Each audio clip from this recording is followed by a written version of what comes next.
Images are a major part of most website designs. While the web is not exclusively a visual medium, it is primarily so, and images are a valuable part of that equation. Let's make a working copy of images.html, and I'm going to call this images-working.html and open it in my text editor. And you see here, there's the whole file. It's got some lorem ipsum in it, and it has here, starting on line 17, an image tag. And let's go through that image tag real quick. It has several attributes. It starts with a source attribute, src. It tells the browser the source of the image, where to go on the server to pick up the image. And in this case, it has a relative URL. We'll talk about relative URLs in the next chapter. But this basically specifies a subdirectory called images and a file in that subdirectory called scissors.png. And this image has a width of 240 pixels and a height of 240 pixels. And I always specify the width and the height of an image, and I'll tell you why.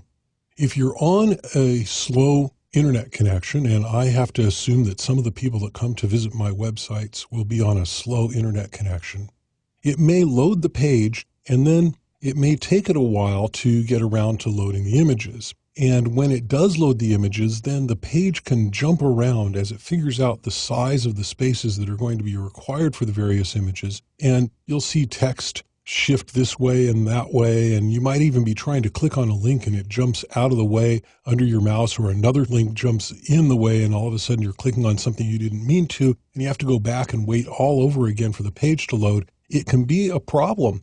And when you specify the width and the height of all of the objects on your page, then as soon as the HTML is loaded, the browser knows how to lay out the page. And in most cases, it'll go ahead and do that. And as the images fill in, things won't jump around as much. And so I always specify the width and height of my images for that reason. Next, we see the alt attribute and the title attribute.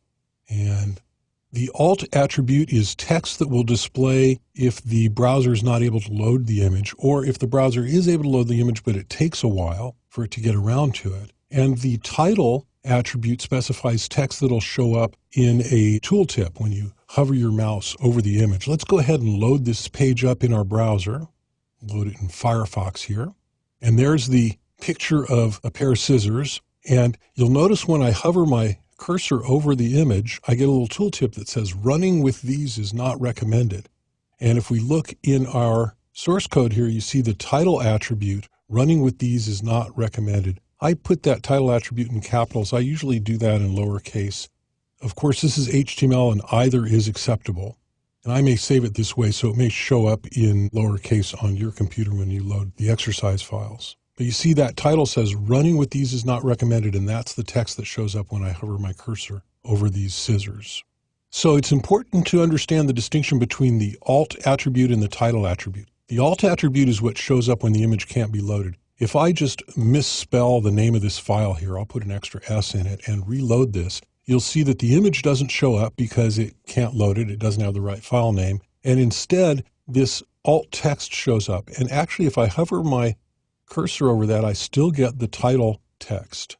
And so that's the purpose of the alt text. If for some reason the image is not available, or for browsers that aren't visual browsers, for people that are visually impaired, then that alt text will be displayed or read or in some way given to the user. The title attribute, on the other hand, is for this extra information. And in this case, it shows up in a tooltip. And that's how it works on most visual browsers. So HTML's image tag is both simple and powerful. We'll cover much more about HTML's image-related features in the rest of this chapter.